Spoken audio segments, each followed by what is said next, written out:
Oops. If you weren't here, you missed it, right? So I'll go over that real quick so that everybody gets it. Rapport is mutual responsiveness. That's what we're going for. We're going for a relationship of mutual responsiveness with people. Tony Robbins' Unleash the Power Within seminar started 16 years ago down this path. My life wasn't where I wanted it to be, and I wanted to figure out why it wasn't and what I need to do to change it. Well, when you get into rapport with people, you can uncover their needs. You can uncover their motivations a lot faster, because rapport means there's a feeling of trust. And it's mutual trust. There's a great book, another book, and we've been going through all these books, and I'll list them off again for the camera. Thank you. The Secrets of Question-Based Selling. Ninja Selling, that one's by Larry Kendall. I can't remember the author for the first one. And then Sandler Selling. The Sandler Selling training is very good. But the more, and there's no one way, right? You ever heard of Bruce Lee? Bruce Lee created what? He created his own fighting style. I don't want to say it was Wing Chun. It was, I can't remember what style it was. Jeet Kune Do. That's what it was. Okay? So do you know how Bruce Lee discovered or created Jeet Kune Do? Do you know why he created it?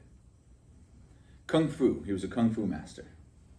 And there was a challenge out there, or a conversation saying that Kung Fu was a beautiful martial art, but wasteful, right? You wasted energy. It wasn't an efficient fighting method. And so he was in a fight with, he battled somebody, and I forget who it was, but you can look it up, Google it, right? And he won the fight, if I remember correctly. He won the fight, but he realized they were right. The people who were criticizing Kung Fu were right, that he was well-winded compared to the person he had just defeated. And he realized there was inefficiencies. And you got to be pretty damn good to be a master of a handful of martial arts and then to create one, right? Bruce Lee's he says, be like water.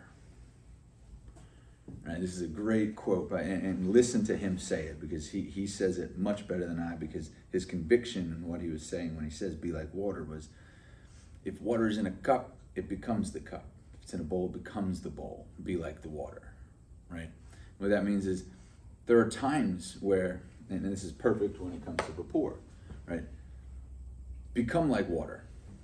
If you're in a pitcher, you become the pitcher, right? So depending on the person you're talking to, the fastest way into rapport with people is to, when in Rome. Do as the Romans do. Correct. So when you're talking to somebody, it's talking about subconscious ways of getting in rapport with people, right? If you're talking to somebody who talks slowly and a little bit quieter, and you match their energy, instantaneously they're going to like you, and they're going to know why. Right? If you have somebody who's sitting in a chair, leaning in with you, and you're sitting back, you're out. If they're sitting back, sit back. If they put their hand in the face, put your hand in your face. They pick the nose, pick your nose. No, I'm just Tony Robbins makes that joke, and it gets me every time. No, you don't go crazy with it. But yeah, there are simple ways. You can match somebody's breathing pattern if you're good enough. Right? If you got a fast talker who's interrupting, you probably got to be a fast talker who interrupts as well. I know that sounds like it breaks all the rules. Why would you ever interrupt somebody?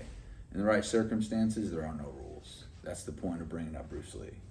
No way is the way. So by knowing many different methods, many different selling systems, many different techniques, eventually you don't need me teaching you.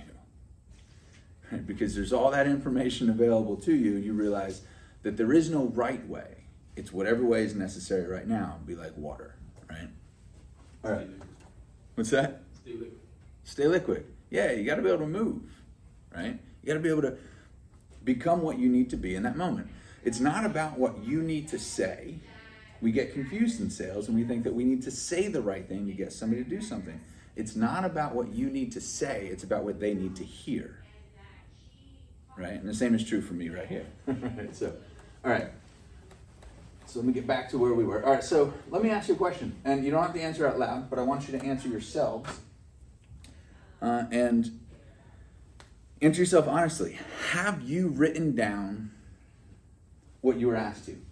Have you written down your success map? Where you are, where you want to be, why you want it, and how you're going to get there? Have you taken the time to sit down and put it on paper? Have you written out your goals? Have you written short-term, medium-term, long-term, and life goals? And I said the eulogy is your life goals. Well, you can also write out life goals, right? I have long-term, lifelong goals that I want to hit that I've written out in addition to doing my eulogy.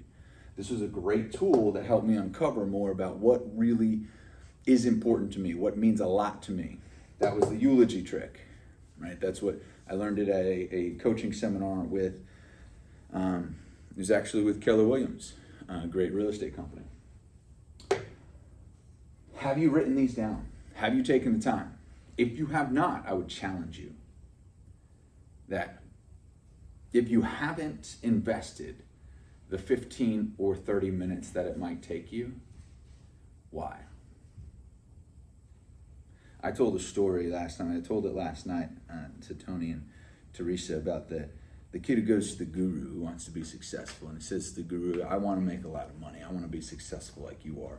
And the guru tells him, if you want to be successful, meet me tomorrow at the beach, right? Eric Thomas tells a story. He tells it better than I can. So look up Eric Thomas on YouTube if you like. The guy's fantastic. I love him.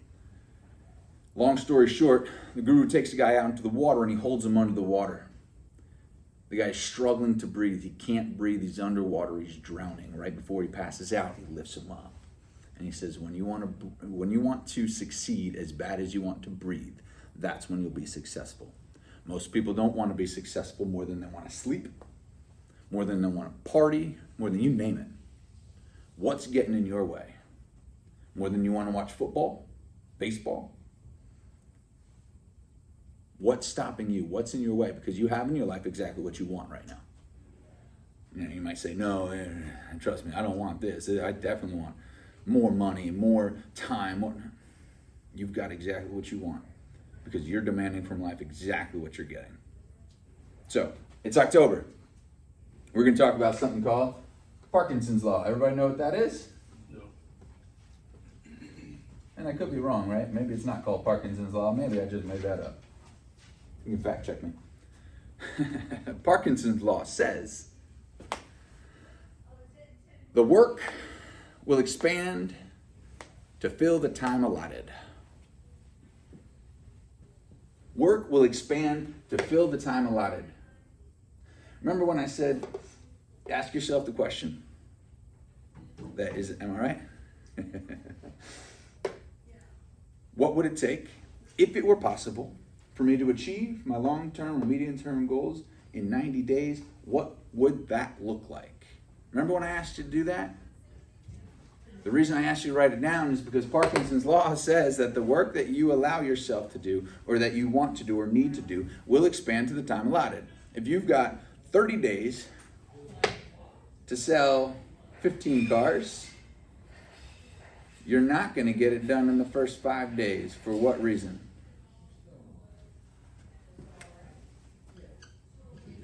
25 more days. It's not your standard. What if you said, I got to sell 15 cars, and you did it in the first week? Now, it gives you some freedom, doesn't it? You say, okay, I want to make $100,000 in a year. By the time you get to here,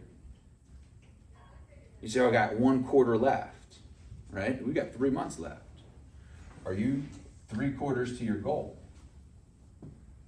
What if you said, okay, my goal is to make $100K in a year, but I'm going to work like hell to see if I can make that in 90 days.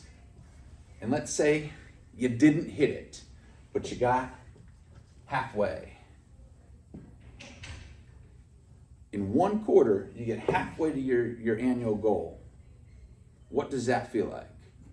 right? I'm asking you, this is why it's called the standard meeting. I'm asking you to raise your standard. So Parkinson's law says that the work is going to expand to fill the time allotted for it. Okay? Pareto distribution. Do you know what that is? I'm throwing a lot of things at you today.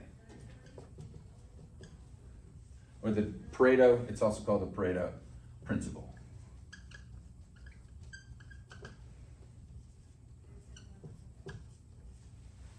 Anybody know what that is? I gave you a hint. 80-20 rule. The 80-20 rule. What is the 80-20 rule?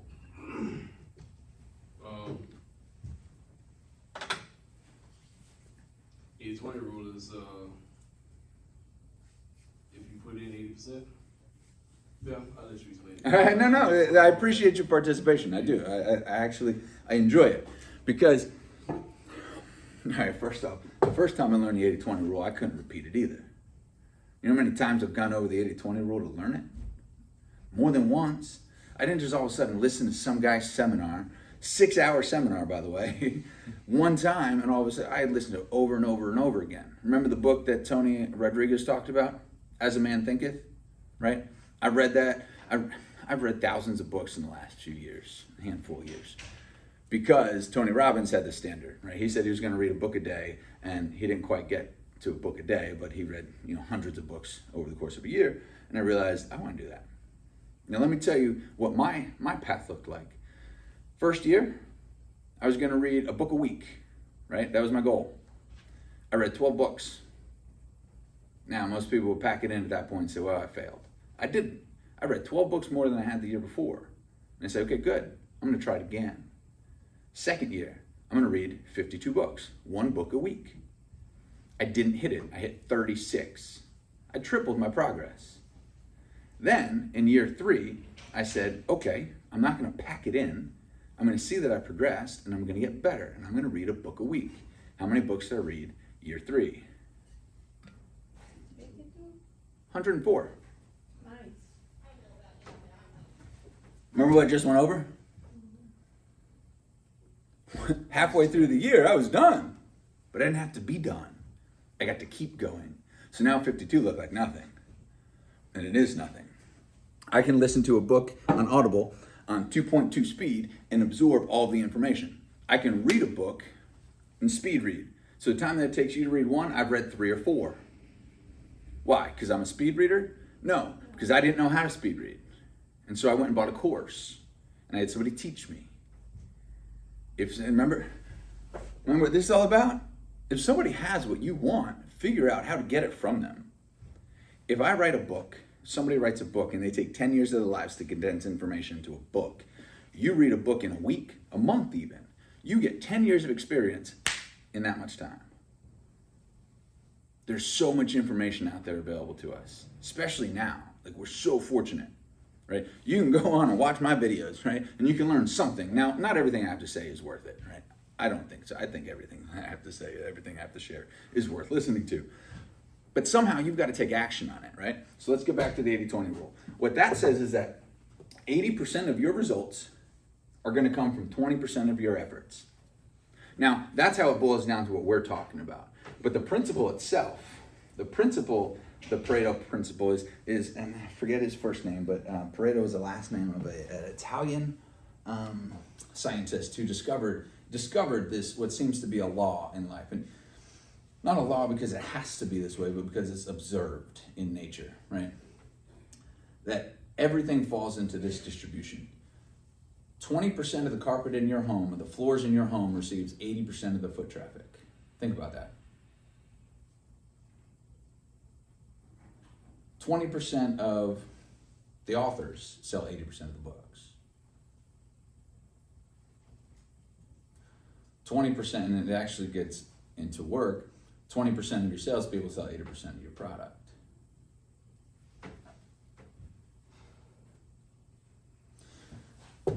So what this is, we talked about in RPM, is if I have a to-do list of 100 items,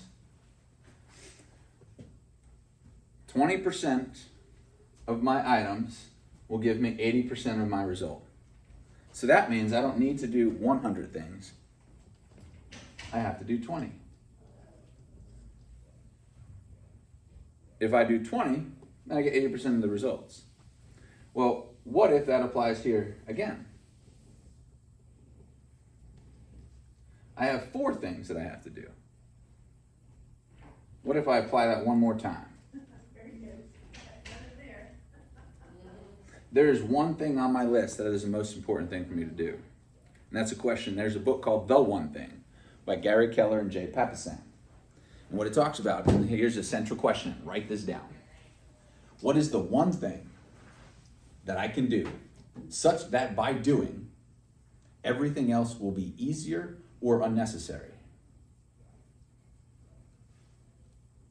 What is the one thing that I can do such that by doing, everything else will be easier or unnecessary? And that is the 80-20 rule applied to what you have to do on a daily basis.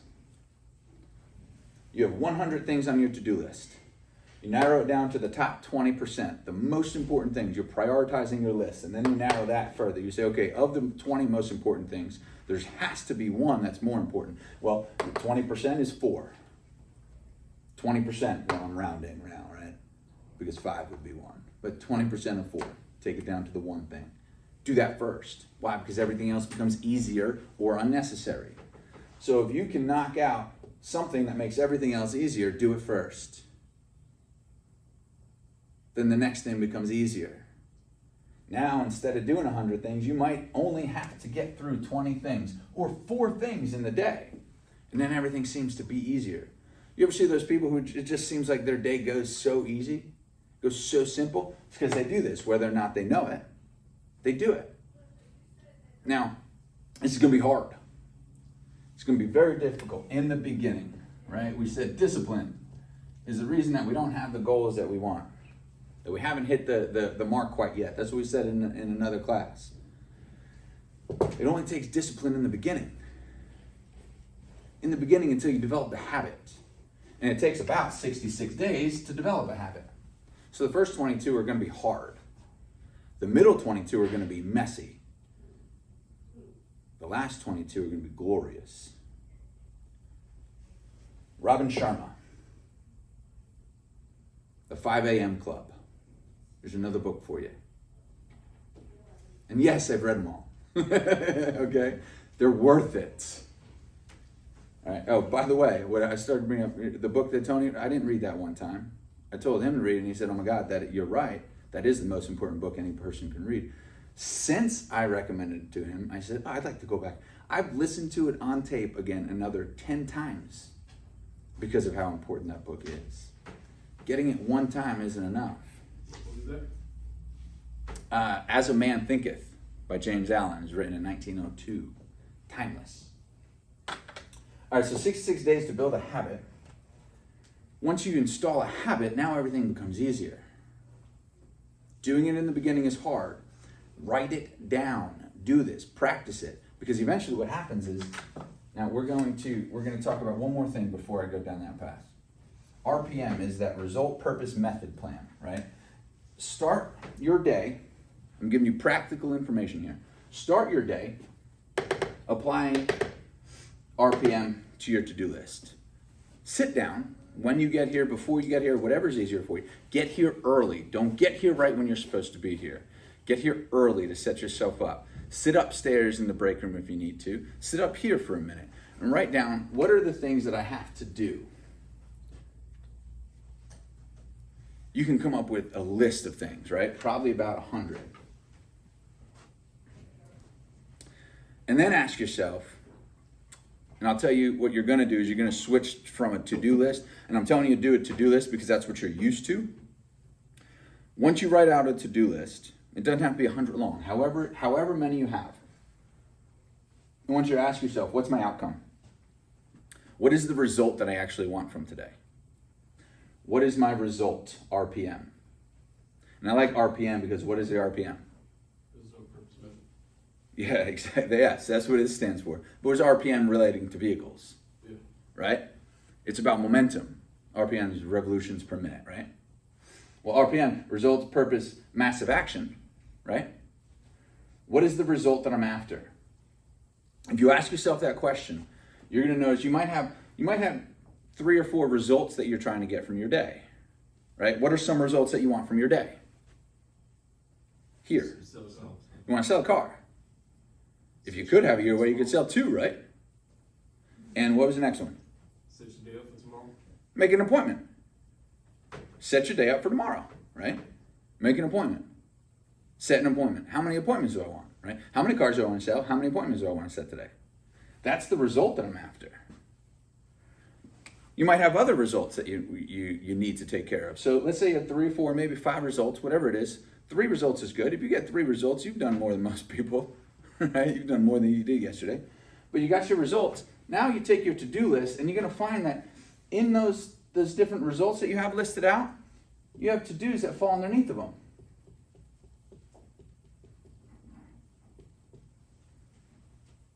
Now I've got 4 results that I'm after. And instead of trying to do 70 things, I can ask myself the question, oh, I didn't write it up here.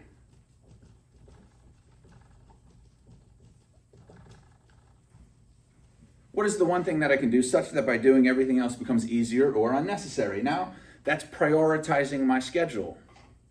That says, what's the most important thing for me to do? I don't have to do everything. I have to do the most important things. So now I don't have 100 things I have to do. I can narrow it down to 1 here, 1 here, 1 here, and 1 here. 2 here, 1 here, 2 here, 3 here.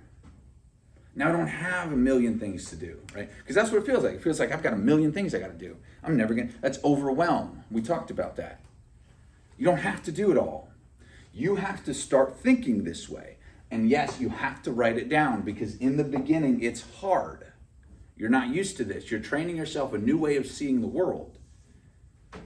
This is not just a work management, time management system. This is a life management system. You get used to asking this question of yourself, what do I really want? You'll find yourself, and Tony Robbins talks about this, you'll find yourself in a conversation with somebody you love and it's going the wrong way.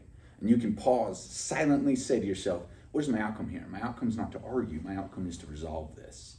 And the action you take based upon what your result is going to differ. If you just have a list of things that you have to do, the action you take is going to be frivolous. You're going to do whatever's on the list. And then you're going to get to the end of the day and be like, I didn't accomplish anything. Why? Because you had no purpose. You had no end in mind. You didn't know where you wanted to go. And so you went just running around in circles, never getting anywhere. This is going to take time. You can't turn a boat on a dime. Especially if it's a big ship. And you've been moving one direction for a long time. Give yourself a little bit of grace and work on it. RPM, 80-20 rule. Apply it to your to-do list. Shrink the amount of time you allow yourself. Do not take all month to hit your goals. Figure out how can I do it in 1 week. How many cars do you want to sell this month? 20. How many cars do you want to sell this month? 15. How many cars do you want to sell this month? How many cars do you want to sell this month? 10. Okay. 10, 15, 15, and 20. How do you get it done in a week?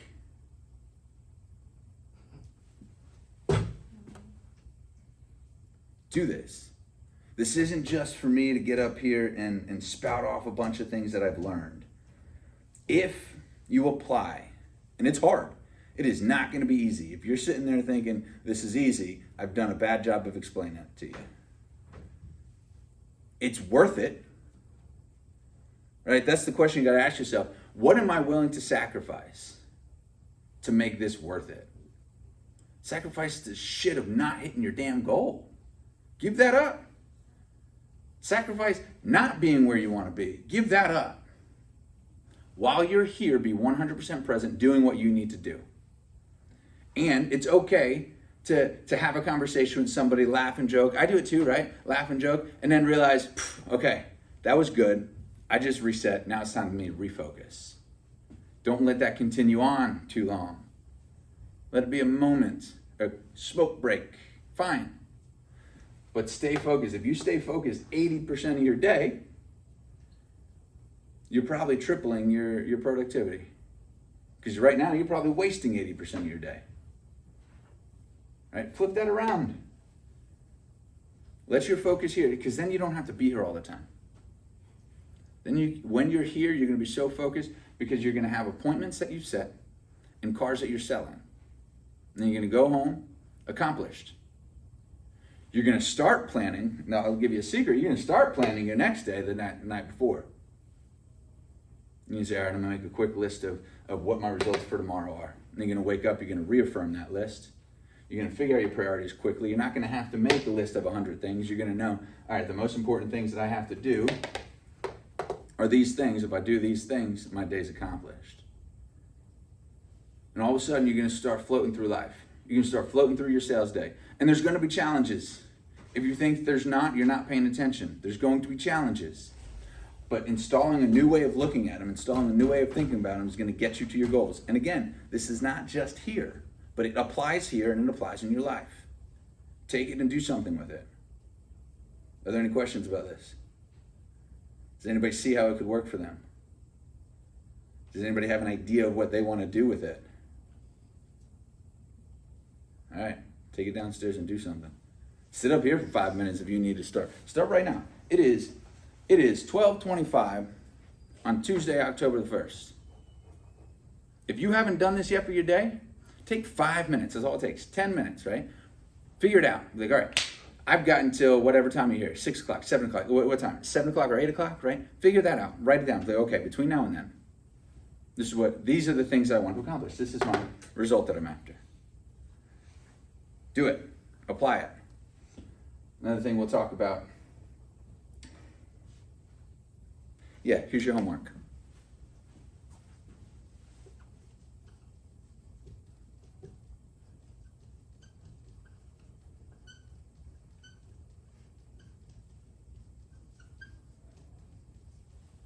That's your homework. We'll bring it down. Yeah. Thought you'd never ask.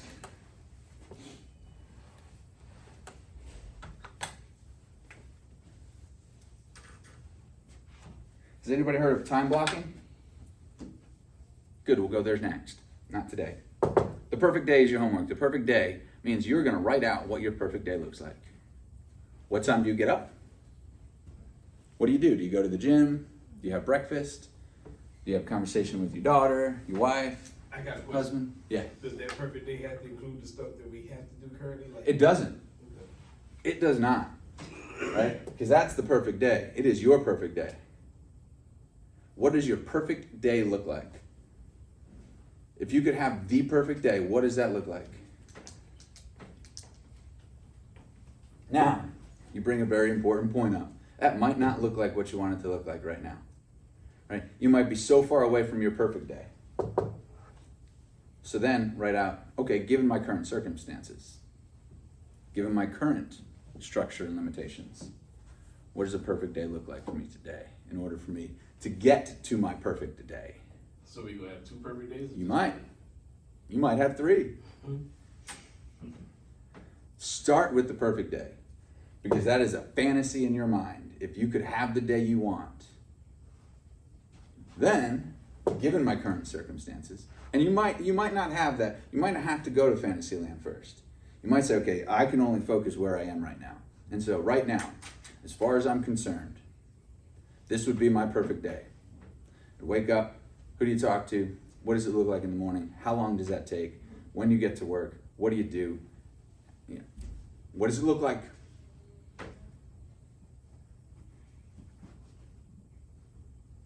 Because until you can see it, you can't create it. That's your homework.